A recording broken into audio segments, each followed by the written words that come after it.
cross the thresholds, 5,100 and 5,500 ounces without drama. There's something most people never realize about silver. It's not that they don't understand its value. It's that they completely misread the game they're playing. Right now, millions of participants think they're competing in a crowded arena, fighting for scraps in a market saturated with players.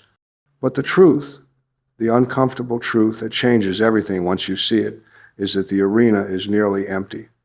Most people who claim to stack silver don't actually stack anything. They talk. They plan. They buy a few coins and forget about them. Meanwhile, a tiny fraction, a group so small it would shock you, holds nearly everything. And the threshold to join that group is far lower than you've been led to believe. If you want to understand how wealth really distributes, how power actually concentrates, and why the next few years will separate those who prepared from those who only watched, then stay with me, because what I'm about to show you isn't theory. It's pattern recognition across centuries of economic behavior. And once you see the pattern, you can't unsee it. Before we go further, if this kind of analysis helps you cut through the noise and see the market with clearer eyes, hit that subscribe button now. These insights don't wait for anyone, and neither should you. Let's start with a simple question. How much silver do you actually need to be ahead of most people? Not all people. Not the top 1% yet. Just ahead of the majority. The answer will surprise you. 50 ounces. That's it. 50 ounces places you above roughly 80% of everyone who claims to participate in this market. Think about that for a moment. Not 500, not 5,000. 50. A number you could reach in months with consistent effort, maybe a year if you're cautious. And yet, crossing that line puts you in a completely different category of participant. Why is the threshold so low? Because most people, they don't commit. They dabble. They hear about precious metals, feel a spark of interest, maybe buy a coin or two, and then drift back into their routines. They treat silver like a curiosity rather than a strategy. They don't build positions. They don't think in terms of accumulation over time. They react to price movements, chasing highs and fleeing lows, trapped in cycles of emotional decision-making that guarantee they'll never reach meaningful levels. That lack of discipline, that inability to stay the course, is what keeps the bar so surprisingly low for those who do commit. But here's where it gets interesting. This isn't unique to silver. It's a pattern you see everywhere. Wealth, power, resources, they all distribute unevenly. In economics, we call it the Pareto principle. In nature, it shows up as power laws. In human systems, it's the reality that a small percentage always controls the majority. And once you understand this dynamic, you stop being surprised by where the leverage actually is. You realize that the game isn't about competing with millions. It's about joining the minority that acts while everyone else hesitates. So when you cross 50 ounces, you're not just adding metal to a draw. You're crossing a psychological threshold. You're signaling to yourself that you're no longer a tourist in this market. You have skin in the game.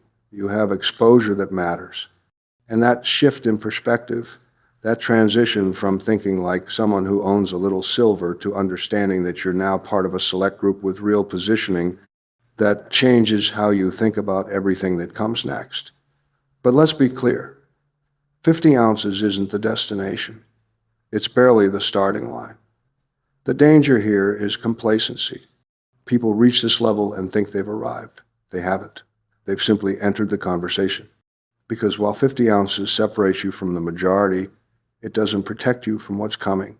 It doesn't insulate you from the forces that will reshape this market.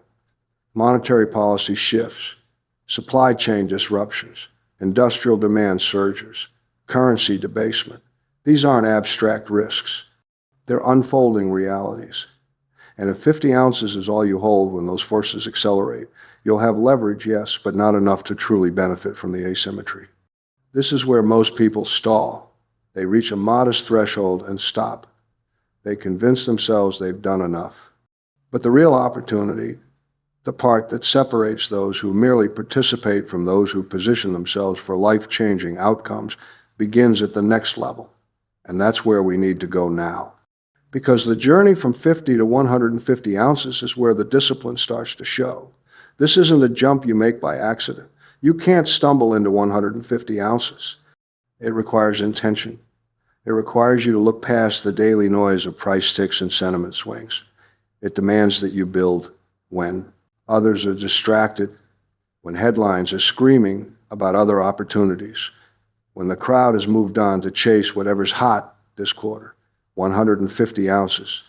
That's the threshold where you stop being a casual participant and become someone with real commitment. The number itself isn't magical. What matters is what it represents. To get here, you've had to develop habits. You've allocated resources consistently. You've resisted the urge to sell during dips or to deploy your capital elsewhere when other assets looked more exciting. You've stayed the course. And that discipline, that ability to remain focused while the world around you shifts and churns, that's worth more than the medal itself. Let me tell you what happens psychologically when you hold 150 ounces. The market stops controlling you. When you only have a few coins, every price movement feels personal. A 10% drop feels like disaster. A 10% rise feels like vindication.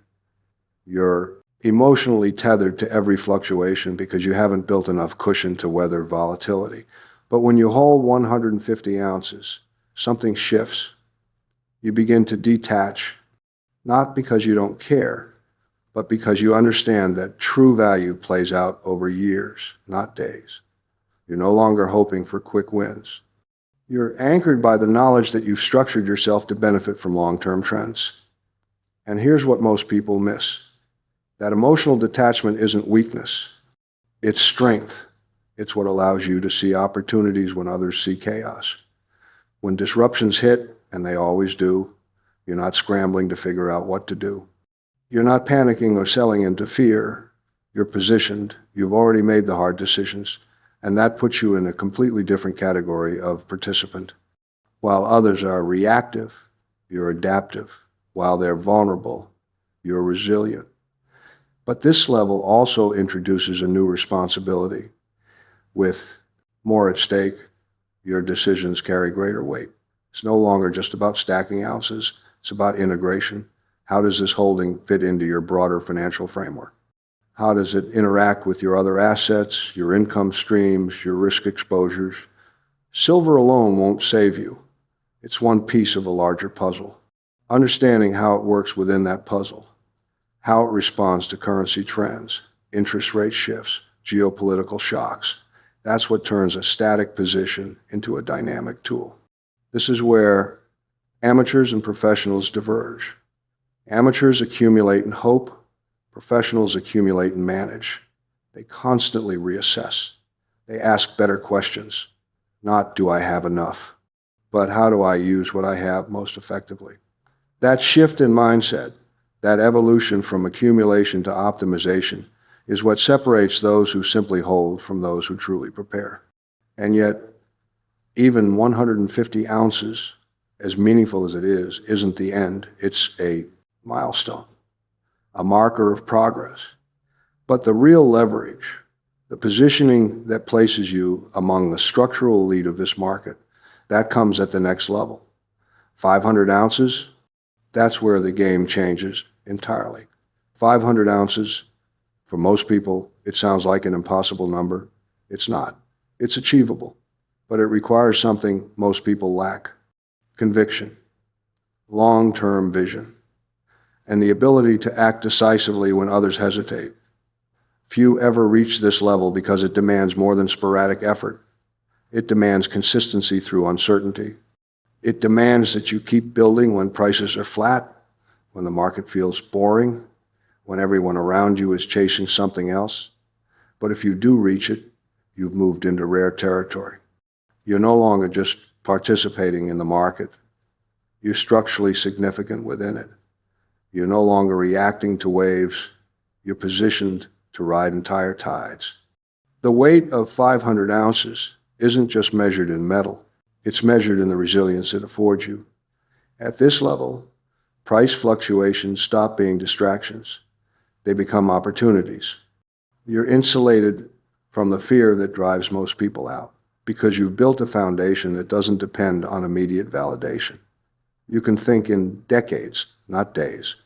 And that psychological edge, that ability to outlast emotional cycles, is what markets reward.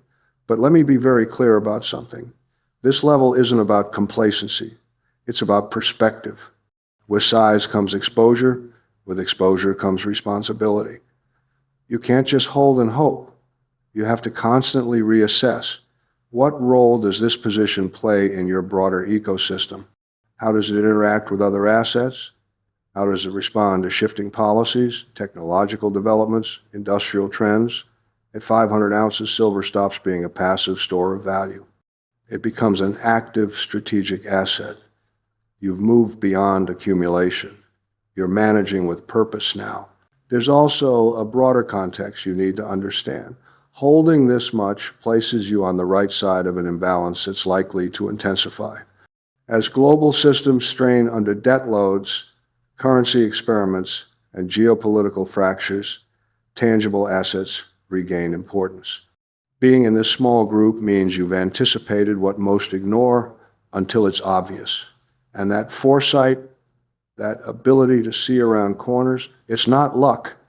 It's the result of understanding cycles and preparing before urgency forces action. But 500 ounces isn't the finish line. It's a platform. It gives you flexibility, options, resilience that others simply don't have. It allows you to adapt instead of react, to make moves from strength instead of desperation. And that's the true value here. Not the number of ounces itself, but the strategic advantage it represents in a world where most people are content to be swept along by events they don't understand. Now, let's talk about why the distribution is so concentrated. Why does a small percentage always end up controlling the majority? It's not conspiracy, it's behavior. The pattern where roughly 20% of participants hold 80% of the resource shows up everywhere. Wealth, productivity, innovation, even natural phenomena. It's called a power law distribution, and it reflects how systems organize themselves over time. A few participants accumulate the bulk while the rest operate on the margins. What makes this powerful isn't the math. It's what it reveals about human nature. The majority underestimates what consistent, incremental action can achieve. They approach ownership sporadically. They buy a little, sell a little, drift in and out. They never commit fully, and that leaves room for the minority to steadily gain control. Over years, those who act with discipline build positions that dwarf the collective efforts of the many. This doesn't happen by accident. It's the outcome of intentional choices compounded over time. When you understand this dynamic, you stop being surprised by where leverage concentrates. You see that markets, like ecosystems, reward persistence and adaptability more than intention alone. Those who hold the majority aren't necessarily the luckiest. They're the ones who recognized early that advantages are created long before they become visible to everyone else. They position themselves when costs were low, when noise was minimal, when others were distracted. By the time the imbalance becomes obvious, it's already entrenched. There's also a structural truth here. Such distributions tend to reinforce themselves. Ownership begets more ownership. Control leads to opportunity, which leads to more control. The few at the top often have the means, knowledge, or mindset to keep expanding their share while those outside it struggle to catch up. This feedback loop is what makes the pattern so persistent. It doesn't require manipulation. It's simply how compounding advantages work. For anyone navigating this landscape, the lesson is clear. You can't change the existence of the pattern, but you can decide where you want to exist within it. Recognizing that a minority will always hold the bulk shouldn't discourage action. It should clarify it. If you want to benefit from this reality, you have to become part of the minority that acts early and consistently. That's what gives you a stake in the system instead of leaving you subject to it. Ultimately, this principle isn't about numbers. It's about positioning. Understanding the asymmetry in how assets distribute allows you to see past the illusion of fairness that markets project. It reveals where true power lies and what it takes to claim a share of it. And once you see it, you can never go back to thinking like the majority again. But here's where things get even more interesting.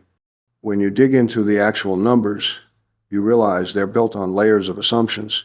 The headline figures suggest certain thresholds place you at the top. But reality is more nuanced. A significant portion of silver in circulation isn't in the hands of everyday individuals. It's held by dealers, refiners, small businesses, institutions managing inventories for industrial needs.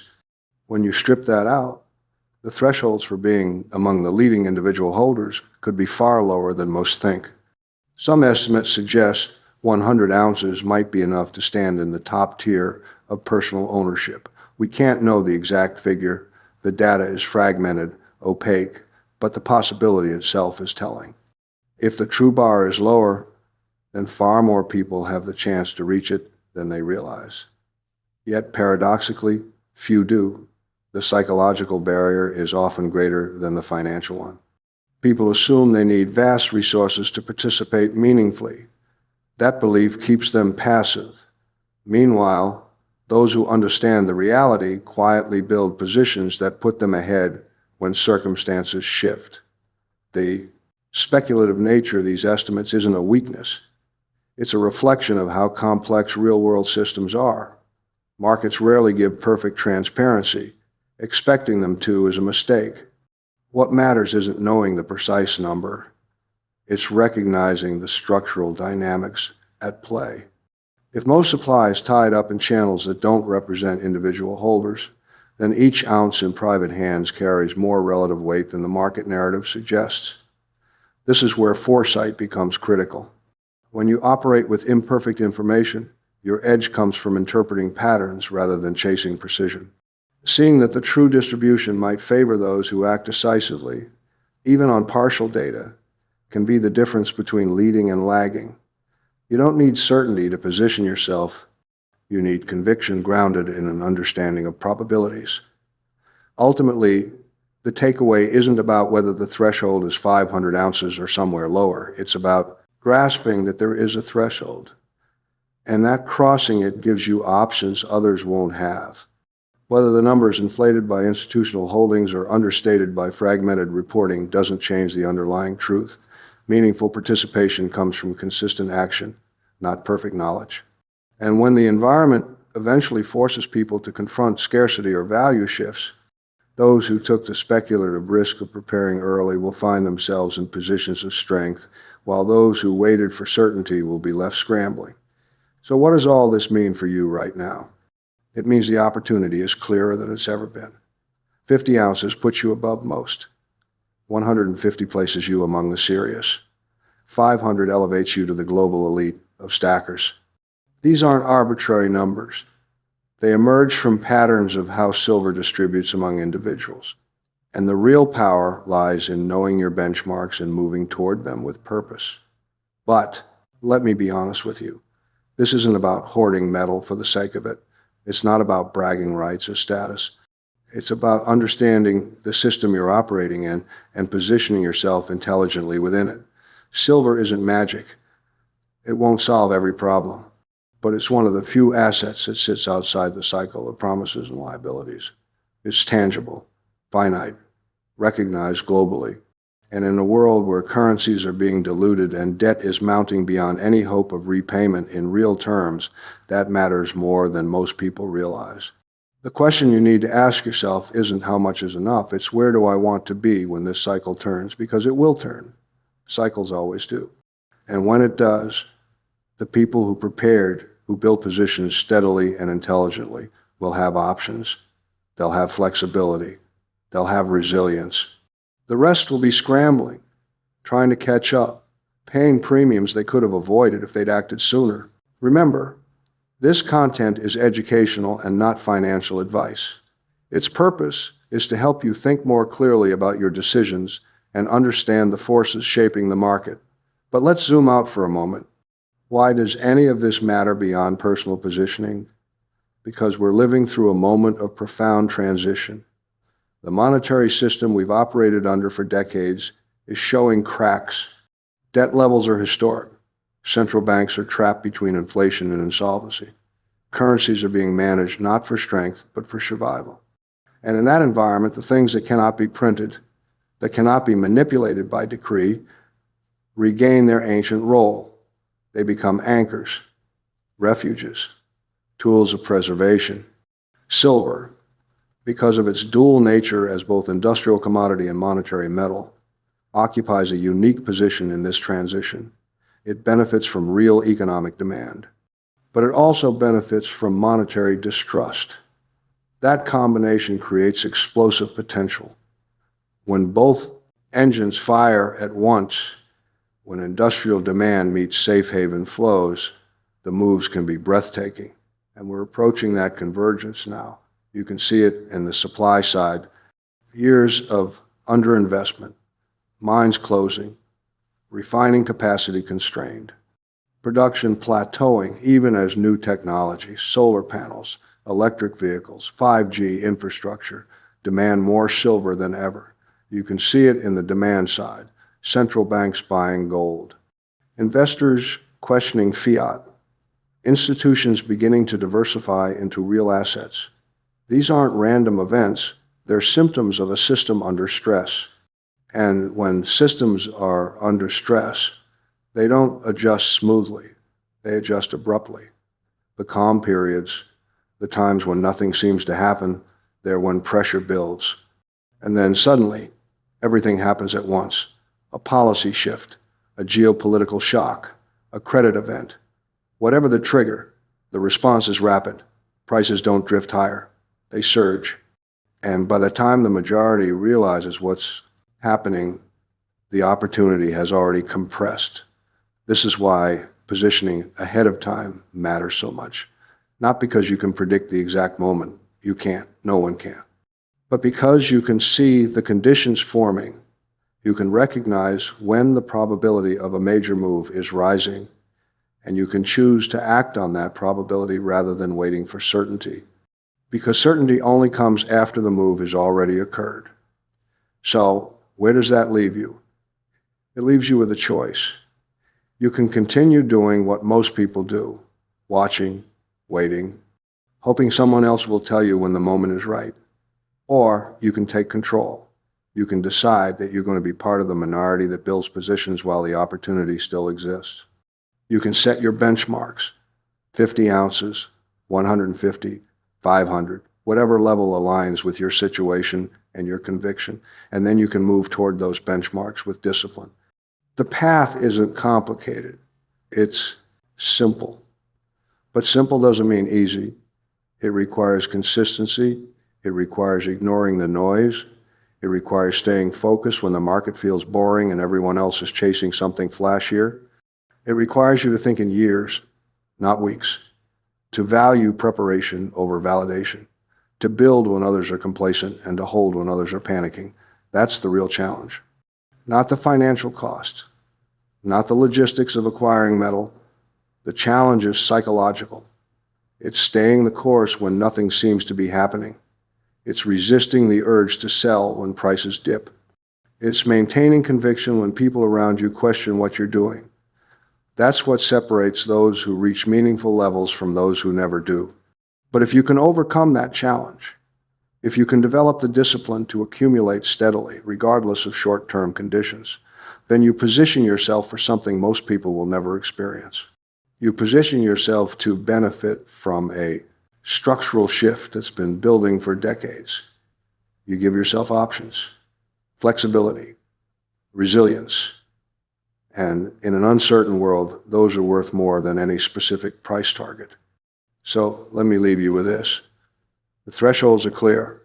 50 ounces, 150, 500. They're not arbitrary.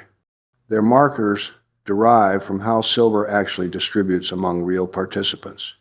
The majority never reaches 50. Most who reach 50 never reach 150.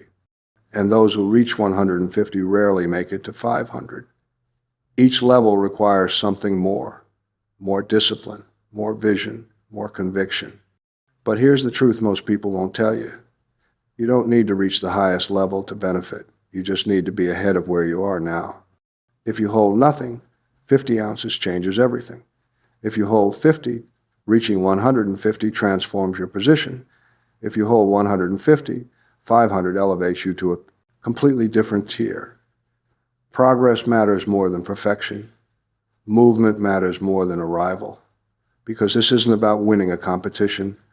It's about positioning yourself intelligently in a system that's changing beneath our feet. It's about understanding the dynamics of distribution, the patterns of human behavior, and the forces reshaping monetary systems. It's about recognizing that while you can't control those forces, you can control how you respond to them. And the response that matters most is action. Not someday, not when conditions are perfect, not when you feel certain, now. Because the conditions are forming now. The imbalances are building now. The opportunity exists now. And those who act now, who commit now, who build positions now, they're the ones who will look back years from this moment and recognize that this was the inflection point. The game isn't crowded. The arena is nearly empty. The thresholds are lower than you think. And the time to cross them is shorter than you imagine. Understand the system. Know your metrics. Act with conviction. That's how you build not just a stack, but mastery. That's how you turn metal into more than wealth. You turn it into enduring strength. And in the years ahead, when the majority is finally forced to confront the realities they've been ignoring, you'll already be positioned. You'll already be prepared. And you'll understand, perhaps for the first time, why the minority always benefits while the majority always scrambles. So make your choice. Watch or act. React or prepare. Follow the crowd or become part of the minority that sees what's coming. The thresholds are waiting. The path is clear. And the opportunity, while still open, won't remain open forever.